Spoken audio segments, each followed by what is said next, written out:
My name is Joe Vargas, and my car journey started only 7 years ago. What happened was I was living abroad in a place where this is Hong Kong. To have a car in Hong Kong is quite expensive, but there's lots of nice cars there. I lived there for over 20 years. I've always wanted a car, but I couldn't afford it in Hong Kong. So what happened was around 2016, I moved to the Philippines with my wife. And one of the things that I really wanted to do when moving back to the Philippines was to own my own classic car. And as a kid, the classic car that I really wanted when I was studying in the Philippines as a kid was a Volkswagen Beetle, 1967 specifically, because I was able to buy a book. There's this repair book that I bought. I don't know why I bought it, but I bought it. So that 1967 stuck to me. But fast forward, when I moved back to the Philippines and I saw YouTube, I decided maybe owning a Mercedes is better than a Volkswagen. Then I'd like to say also one of the influences to the Mercedes brand was my childhood friend, Nelson. When we were kids, like 11, 12 years old when I met him, whenever we'd go to his house, his father had a collection of Mercedes-Benz in the backyard, from 50s Ponton. There was a Fintail, there was a 115. They also had some classic Toyota Crown and Land Cruiser. The reason it influenced me because whenever his dad would drive us to school, we would be riding on either the Batman Mercedes or the 115. So I really liked that car, and it was really, like, it's such a status symbol. It's such it grabs attention, and it's really different from the regular cars that I saw during the day when I was a kid. When I moved to Philippines, I had friends who had some garage, and I was specifically looking for a W115. A W115 Mercedes was produced in 1968 up to 1976. And the reason I choose this car is because this is my age range. And also, my grandfather also had one in Hong Kong. So I also had fond memories riding on a W115. I also want to mention that my dad is also a car guy when he was younger in Hong Kong. Special mention about his first car when he was in Hong Kong was a BMW 2002. So, and then after the BMW, he went through JDMs. And the last car my dad owned was Mercedes W126 500 SEL, which was also very nice and very powerful. But when I was in Hong Kong, I was not able to really afford to have my own car because it's really expensive in Hong Kong with parking, gasoline, and the convenience of it all. But when I moved back to the Philippines, I found my chance to become like a car enthusiast, right? But really, I'm a newbie, right? Even when I was living in Hong Kong, I didn't even have a driver's license. Everything happened when I came back. So I learned all the newbie mistakes on owning and restoring cars. I'd probably even changing flat tires and battery as well.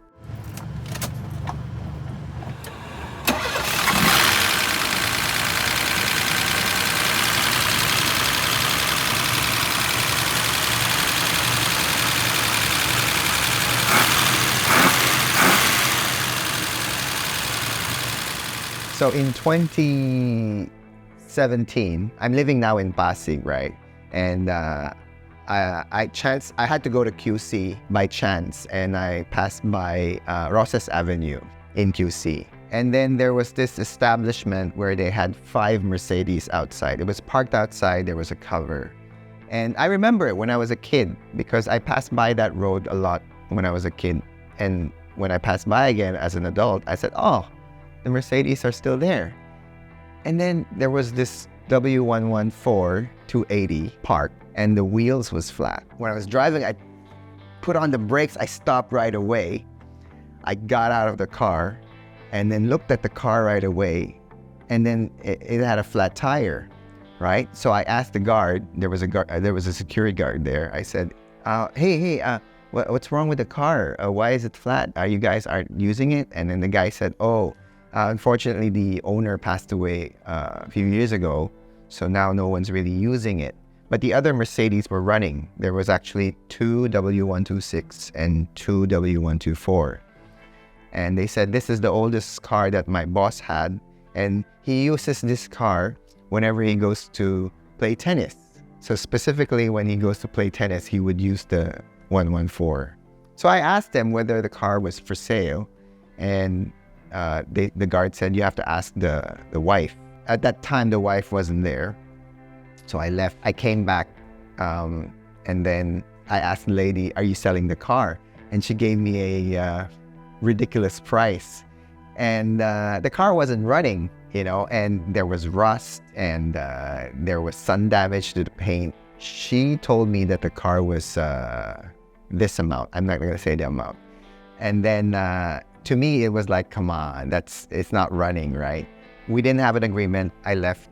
And then, but every month I would go back just to look at the car. Right? And when I spoke to other people, they said, yeah, we know that car in Roses Avenue. Yeah, it's for sale. A lot of people ask. And I'm scratching my head. I said, a lot of people wants the car, but it's not sold. So that means there's something wrong with that car, right? I came back, went back. Then on the 6th month, they put a sign on the car for sale, right? I'm like, I got off, I brake, full brake again on my car, got off, and then I told the guard, remove the sign. I will buy the car. And then the lady was there, right? And I said, Mom, I'd like to buy the car. She says, well, why did you put the for sale sign? Oh, we need to get rid of the cars because no one's using it, and we're renovating the place, and we need the space to put like construction materials. I'm like, okay, but your price is too high. You're not even going down, right? And then I spoke to her on the phone, and then we haggled up to we met in the middle. And then it was still a bit high for a non-running car, but I knew that the car was pretty rare for that model. It's a 1974 W114 280. It's an American version, beige gray, original color, original engine. It also had a column shift. It's column shift. And for a car that's 1974, it had power steering, it had power window, 4 disc brakes, crumple zone. So, technology-wise is ahead of its time for the crumple zone and power window. I bought it, and then I've paid her, but I was still traveling back and forth. So I had to look for a garage to help me get the car moving. So there's this garage in Scout Chotoko, special mention, Benz Hub. They towed the car to their garage, and I asked them, do we need to do a full restore? And they said, no, Joe, you just have to, let's get it running first. Enjoy the car for a moment. Enjoy the car in the meantime, and then see where it goes from there. I remember when I first sat on the car, I saw the driver's side floor had a hole, and then the running board was rusty. But it's not like the car will fall apart. It was still pretty good condition. So yeah, they fixed the brake, they get the engine tuned, the carburetor, cleaned the gas tank, and then I bought a set of tires and a battery, and then I started using it. So it's all faded, and then you should see the trunk. The paint, they had a process before where there was this putty was green, and the paint on top was cracking. So there was this cracking pattern in the back, which made it look like a really cool patina on the car, right? But of course, when people look at it, it looked like an old car. I used the car for 3 years, and I love it because, well, for one, it's a classic car. You get that the attention when I drive it. I notice that a lot of people like do a thumbs up or smile or point or take pictures of the car. By owning that car, I started meeting other people who own Mercedes and also 115. I guess that's when you become like they call a car enthusiast, right?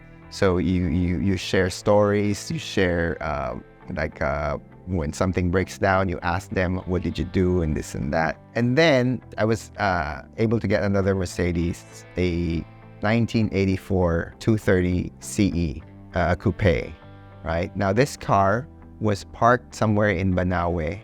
Sorry site, actually. It was in a car wash, and it was parked in the corner and like almost left for dead, almost, okay? The car was in good condition, but it was left for dead, you know. So I went to look at the car, and the interior was really great condition. And then the body was also, there was minimal rust. Unfortunately, a pole dropped on the hood. So the hood was, there was damage to the hood and also to the trunk. So I got that car and then brought it to the shop to have the hood and the trunk fixed so that it looked presentable. And that was the second Mercedes. And I guess that's when, you know, it's like I could say that's an enthusiast. Really like enthusiast. You have like not just one, but you have two. I like these two cars, these two Mercedes, 123 and 115, because in some ways they share some parts with each other. Owning a classic Mercedes, I think the advantage right now in the year 2024, there's still a lot of parts that you can find, okay? And of course, there's Facebook and the internet and online ordering. So, I mean, if you need parts, you can find it. Unlike some other brands, even if you need it, you can't find it, right? So that's why I stuck with the Mercedes brand, because I could find parts. And there's so many enthusiasts worldwide. These enthusiasts now I call my friends, especially in places like Germany, in America, in Thailand, in Hong Kong, even in Lebanon, Egypt, in UK. So these are Facebook friends, but we share ideas, we share parts. And I think in one time I went to Thailand, this Facebook friend who's a Mercedes enthusiast, you know, it's like we've been longtime friends when I visited him. Remember, we're only Facebook friends. So it's that's a really fun part, I guess, when you become a car enthusiast, because of the like-minded people.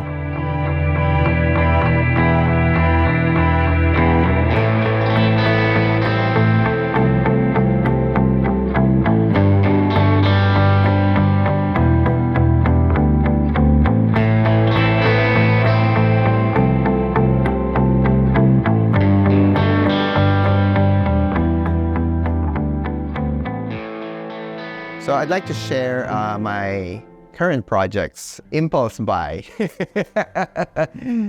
My current projects right now. The sequence of the cars. Okay, the sequence. Let's go. I have a 1970 W114 250. A guy messaged me, and he said that they have a 114 in their garage and they wanted to let it go. They really wanted to restore it and fix it, but they said they just wanted to let it go. So I said, can I take a look? So I went there and I saw the car, and because it was designated as 114, 6-cylinder, I immediately knew that this car was special. So I took the car and then sent it to the garage. But I found out that there's a lot of problems with the engine. So no wonder they had a hard time. The car was sitting in their garage for more than 10 years, and probably it seemed like they weren't going to the right garage. So this particular car has a 2.5 liter engine with twin carburetor. When we restored the engine, we found out that the cylinder head was shot. I had to find a cylinder head. And there's this guy in the Philippines who has lots of old parts. I contacted him, and he had one. Amazing. He had a brand new cylinder head for a 1970 engine. So I bought it from him. So now the engine is being restored, put together. And I hope to get the car out by November of 2024. And then after that, the fourth impulse was a 1967 W111 Coupe. So this car was owned by a friend of mine, and it was sitting in Novaliches and probably I would say left for dead. Okay, a lot of people wanted the car, but he wouldn't give it up. But one day I convinced him to pass it to me so that I can, restore it. By that time, I already had contacts on where to get parts worldwide. So although the car was difficult to restore, at least I knew who to contact and where to get it. This car had a complete interior, complete chrome and everything, but it didn't have an engine. And also the rust was pretty bad. The rust, especially the trunk part. The original color was white, but I really wanted a blue car this time. So it was a challenging restoration because it's a Restomod. It didn't have an engine. It didn't have a transmission as well. So we had to find a donor car, and I wanted to get at least something more powerful to match the car. So a lot of people would joke. A lot of people in the Philippines actually before would say, "Hey Joe, lagyan mo na lang ng diesel engine yan. Isuzu," like that, or Toyota, right? But I can't do that to a beautiful car like that, a W111 Coupe, right? And it's pretty rare. A 111 Coupe is even there are less units than a Pagoda in Philippines, And also the restoration had to be done right, so that when it comes out, it's really, really grand. So this restoration took a while. I'm clocking 3 years now, because for looking for the parts, the engine, the interior bits. The interior was complete, but because it was, exposed to the weather, it was really dilapidated, and I had to buy basically new seats. I was so lucky because I was able to find a guy in the Philippines who had seats for that car. It's 1967 mint condition seats. I was able to find the car. It didn't come cheap, but you ask questions basically. If you want to get things done, you ask questions. Or the most that you get is either a yes or a no. So what I did was I got a W124 280E. The 280E is special because it had a 2.8 liter twin cam engine designated M104. Okay, in Europe, that's the 2JZ of Europe. Okay, they put turbos, they put superchargers. There's even a online company where you can buy turbos with that engine. You can boost it up to 1,000 horsepower with that engine. Do I have plans for that? No. But the engine alone is powerful enough to pull the car, right? So right now that car is in Cainta. They're finishing it. We are in the chrome bits. They're putting the chrome together.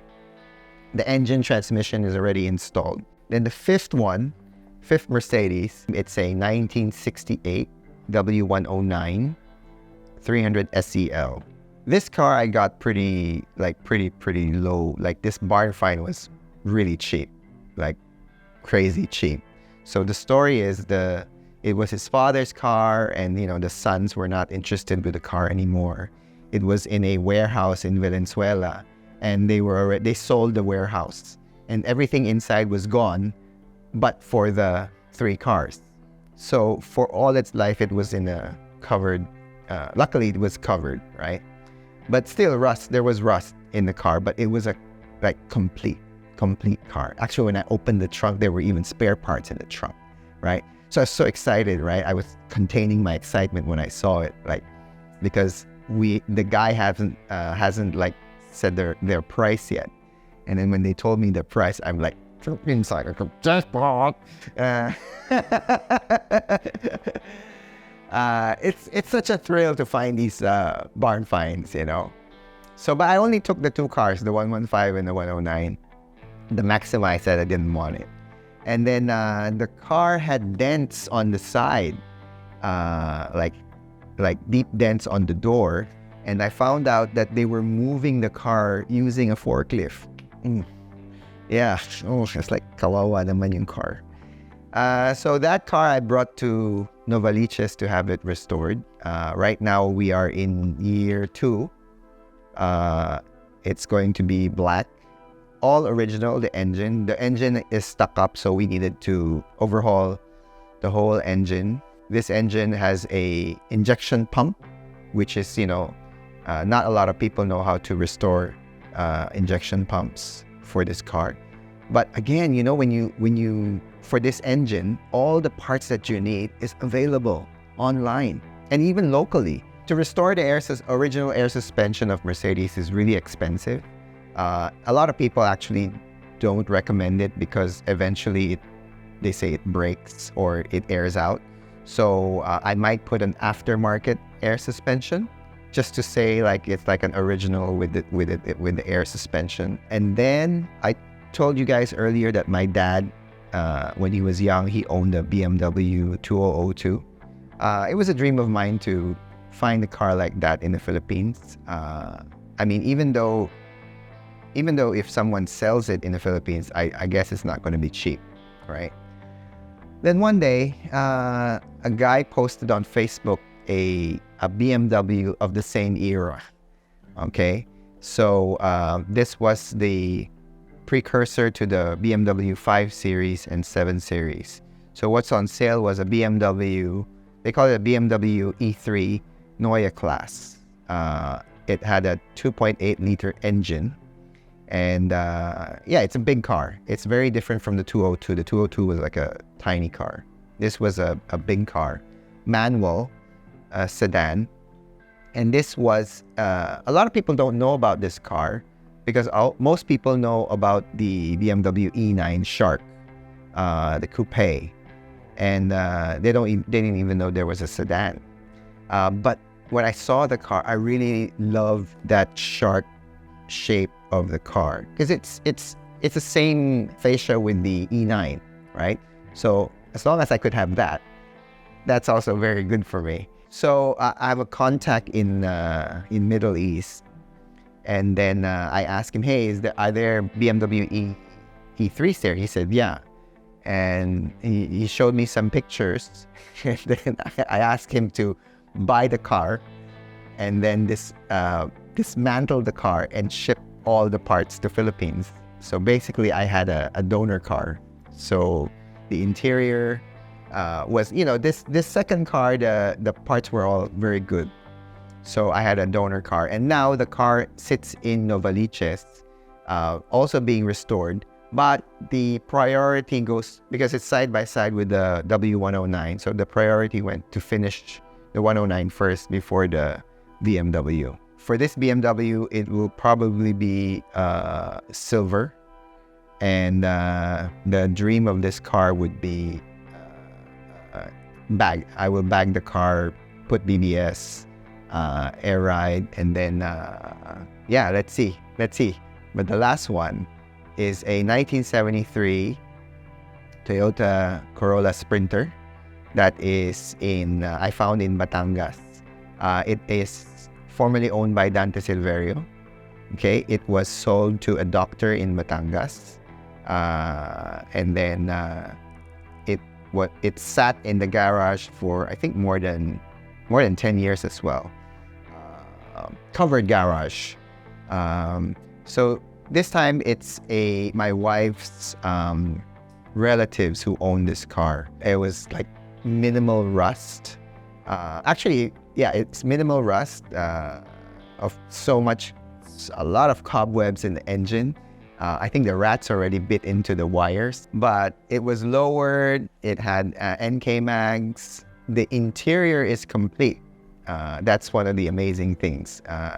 You can use it as is. If you fix the engine and the driveline, you can use the car already. Now, I'm excited with this first Japanese classic car that I own because I guess this is my connection with my dad, because my dad loved JDM. This car, I haven't started the restoration. I'm waiting for some parts to arrive. I've acquired some. One of the hardest thing to find for this particular car was the taillights.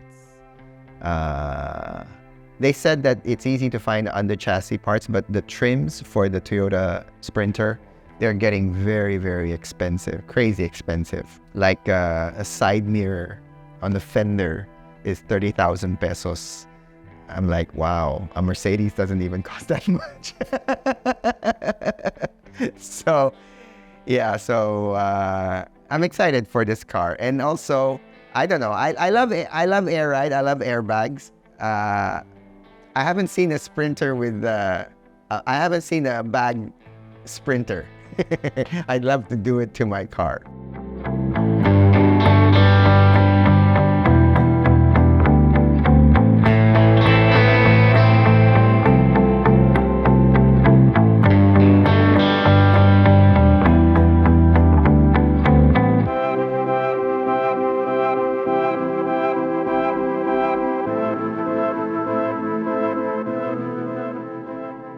With regards to it, usually, I think with car enthusiasts, it's really, I notice a lot of stories where it's their father's car, it's uncle's car, or it's the car that they see when they were young. When it comes to classic cars, it's going to cost you a lot of money to maintain and restore a classic car. Even not so classic cars is, because as the car ages, stuff breaks down. Sometimes that's the fun in the journey, when the car breaks down or something like that. My advice, because of all my newbie mistakes, is to budget yourself, okay? Because you never know what monsters hide inside the car, from the body rust, the interior, and the engine. And the price could go up really, really quick when there's something wrong. And sometimes it's you're caught up because you've already initially spent money, and then suddenly there's this new thing that you have to fix, and then you don't want to let go. And it's a sad. You don't want a sad story with your project car, right? So I also don't recommend what I'm currently doing, where I'm restoring several cars. I don't recommend that to people because it takes up a lot of your time, because you need to. It's like children, really. You need to pay attention to these cars.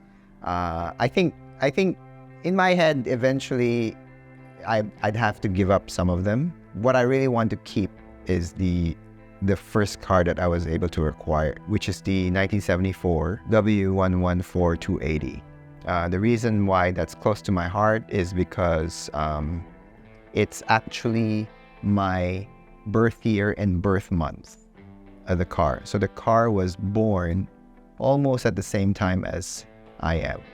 So aging together, I would say.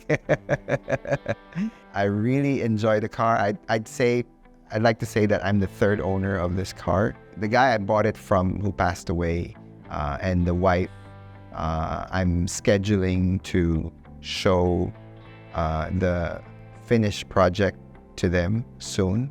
The wife said that she wanted to show the car to her children and her grandchildren, that this was their Lolo's car.